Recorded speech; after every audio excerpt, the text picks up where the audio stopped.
বছরে ২১ লাখ গ্র্যাজুয়েট বেকার বের হয় এবং ২০ লাখ অলরেডি থাকার কারণে টোটাল নাম্বার প্রত্যেক বছরে ৪১ লাখের মতো হয় যারা চাকরি খুঁজতেছে প্রতি বছর।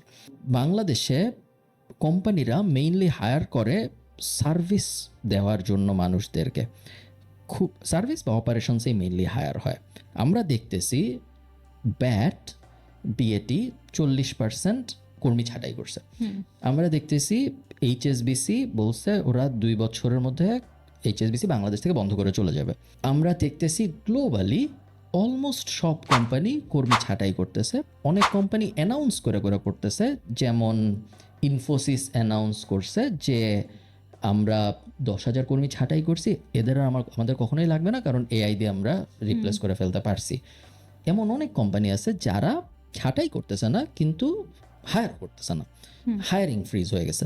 এবং অনেক বড় বড় কোম্পানি, অলমোস্ট সব বড় বড় কোম্পানি হায়ারিং ফ্রিজ করে ফেলছে, মোটা দাগে হায়ার হচ্ছে না এআই এর রোল টোল বাদে।